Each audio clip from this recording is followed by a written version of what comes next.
Hey everyone, thanks for joining us for another MagMod How I Shot It. This week I'll be speaking to Ruben Gorjian.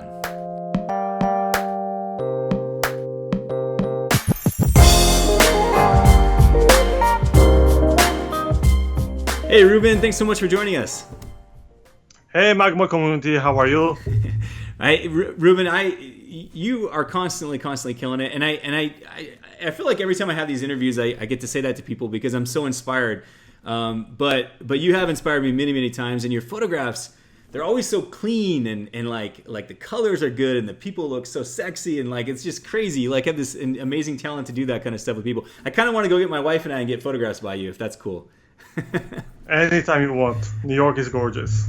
That's awesome. Actually, and Ruben, you bring up a great point. Tell us everyone where you're from. You mentioned New York. Tell us a little bit about yourself.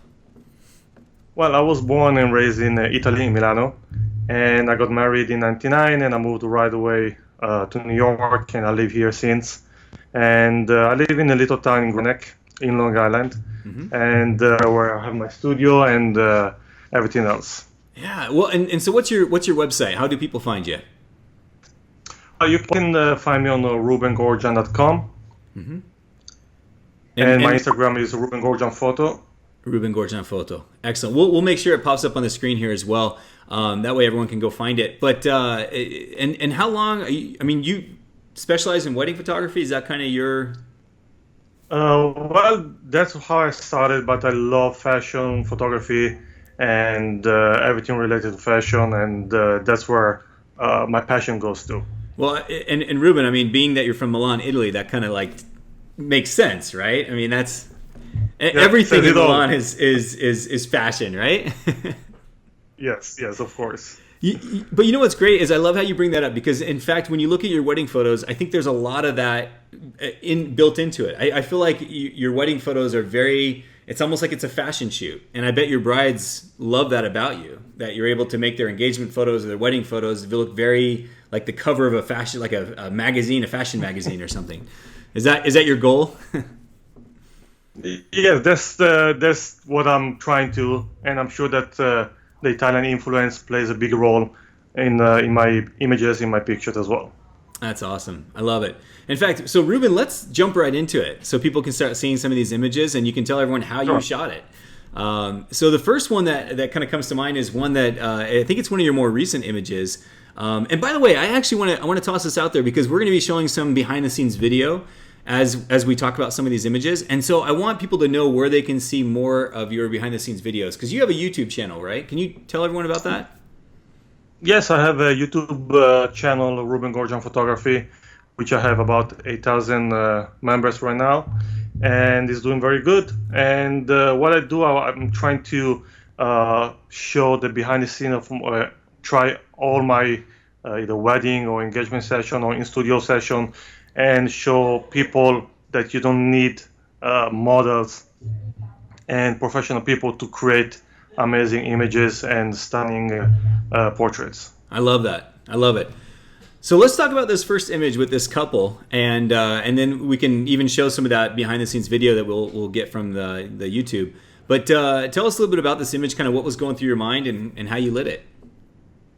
So this image was shot a few weeks ago, early spring, so it was a little bit cold.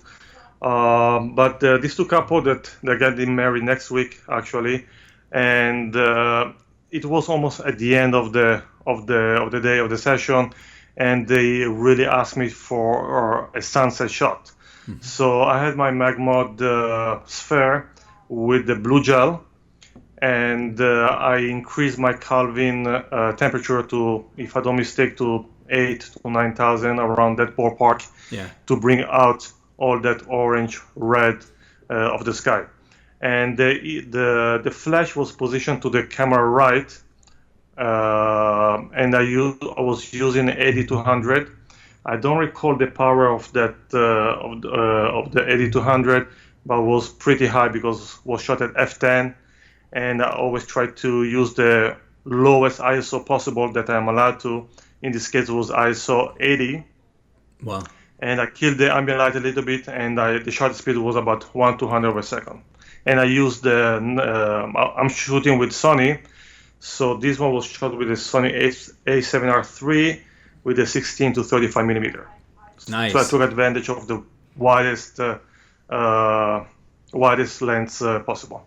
Nice, nice. So for those who aren't familiar with this technique, using that blue gel and then warming everything up in the camera, you're able to make that light on them look neutral, but you're able to warm up the ambient, the scene behind them. So you have this beautiful glow, this warmth kind of from the photographs. So I love that. And I imagine shooting at f10, you must have had that 8200 at least probably 1/8, if not 1/4 power to get enough light on there. At least. Yeah.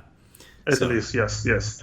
Awesome. I love that shot. It's a beautiful shot, and like I said in the get-go, you make these couples look like fashion icons. Like, it's amazing. So beautiful stuff. And there are a few tricks from the behind the scene. You can see that I ask Eli to kiss her neck and for Nicole to lift her chin. So by lifting her chin, the light comes across her face immediately. So it's an excuse for her to lift her chin so the light hit her face evenly. I love it. No, that's great to give those people those cues on exactly how that light's going to hit them right. So that's really good information for somebody who's trying to learn how to do all this. So Ruben, one of the shots that I remember standing out, it was probably a good year, if not longer ago, in the community that I remember seeing you post was one of a couple in like a red hallway. Maybe it was only 6 months ago, but it seems like it was longer. But can you tell us about that photograph of the groom and the bride? Because this is from a real wedding. Is that correct? Yeah. Well, all my shots are from real couples, and none of them are models.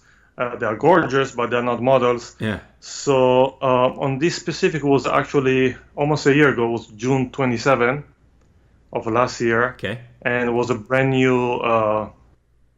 So I was cutting the location the day of the wedding, and I saw this beautiful red hallway leading into the ballroom behind the couple, and I immediately envisioned in my head how to create a shot. So what I did, I just used my 8200 again, MagMod grid. I used the CTO gel and the MagSphere. Mm-hmm. So the three combination allow me to create this shot. I love the shadow behind Natalie, the bride, and I was trying to get a glamour look into this one. And the reason why I use the CTO gel because you can see from the behind the scene shot video that everything was really orangey. So I had to match my off-camera flash color light into the existing ambient light. I love that. So you used it just to warm it up just a little bit to kind of match there. Correct, yes. And I decreased the carving temperature on camera. If I had guesstimate, is maybe around 3,000, around that ballpark. Yeah, such a beautiful image. Thank you so much for telling us a little bit more about that. And gosh, I love. I mean, like I said, it looks like the cover of like a bridal magazine. Like it's just so elegant and so perfectly lined up. And I think that's what attracts me to your work. It's just like I said, everything looks so polished and finished. It's wonderful. So, and what I usually do, I underexpose my images, and knowing your camera and the feature of your cameras. For example, on this one, I was using the A7R2 at that time, and you have an amazing dynamic range, so you can bring all the details back, even if it's underexposed a little bit. You can bring up your exposure, your shadows, and then you can gather all those information back into the final image. Love it. Awesome. And Ruben, speaking of underexposed, there's a shot of the couple in it's a synagogue or a temple. Can you tell us about that one? Because I know that would be an important aspect or recipe ingredient to making this shot work. So the key of having a MagMod system is that you can create images really on the get-go very fast. And this image was shot right after the family formal. So I saw this huge dome on top of my head, and it was lit by the sun. Yeah. And I had to create at least one image incorporating this beautiful antique dome that was in this synagogue. So the only thing I was able to use was a MagMod grid, and then I underexposed everything else.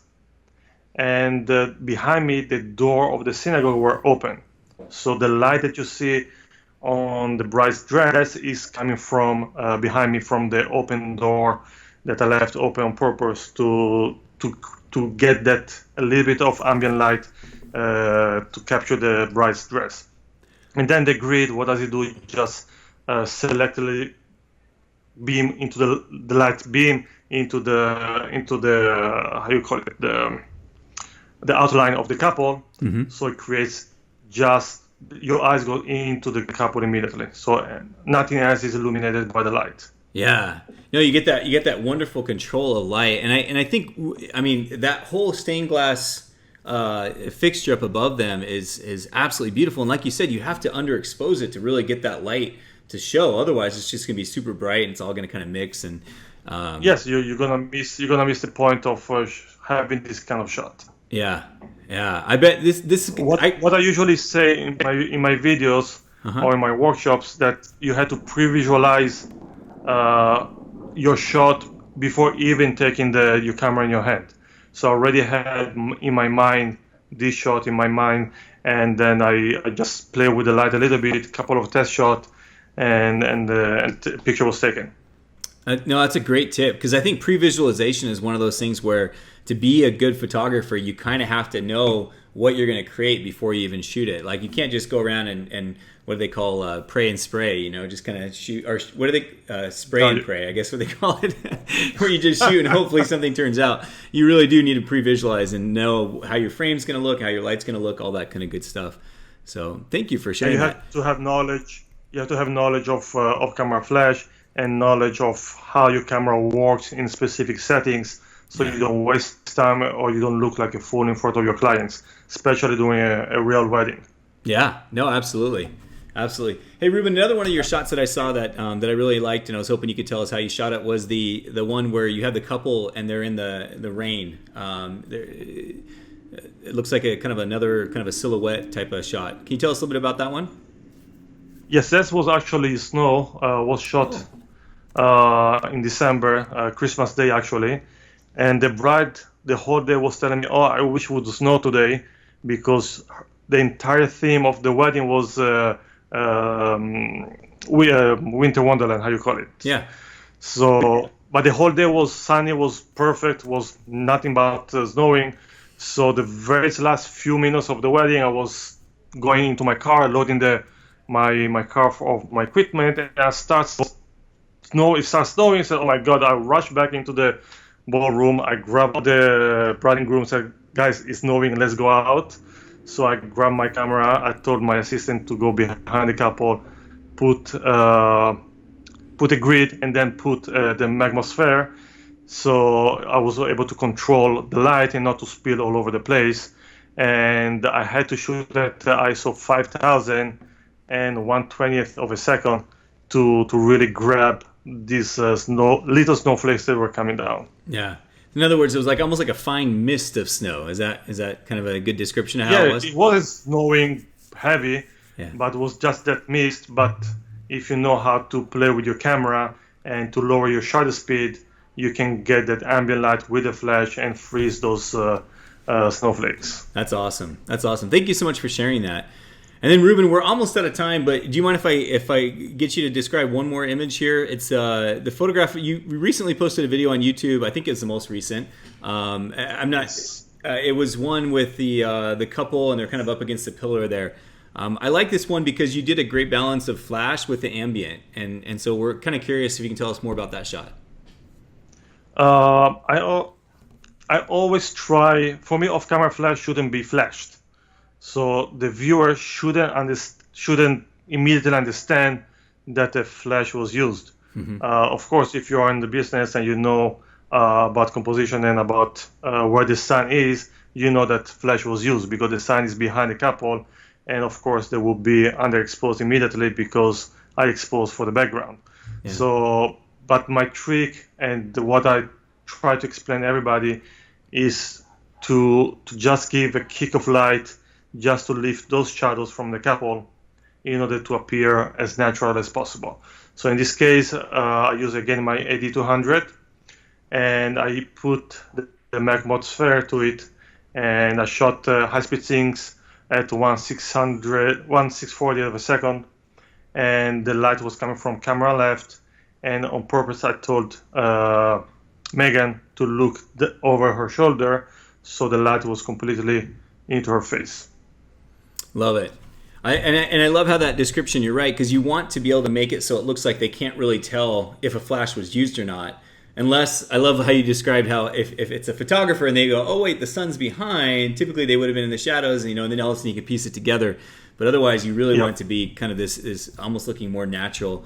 Yeah, so that's fantastic. Ruben, you're amazing, man. I love your photos. Thanks. I'm so glad that we were able to get you on here, because I think we all are just completely inspired and we can learn from you. Again, people go check out his YouTube channel. You can go see more of his videos there. And of course, as I always say, you search people's names in the MagMod community. You can find tons more images that Ruben's posted and learn from him. You're an open book. You always are happy to share, which I think is fantastic. So. Thank you so much. Thank you. Thank you, Trevor. Yeah, absolutely. So guys, go check out Ruben, and make sure, guys, if you are watching this on YouTube, subscribe to the YouTube channel. Go check us out in the MagMod community as well. And you can see us there. We are trying to post these every Monday afternoon. So be sure to check them out. Thanks again, Ruben. Appreciate it, man. Thank you, everybody. Thank you for joining, and go out and kick some ass and take some amazing pictures. Awesome. Thanks, Ruben. Take care, boss.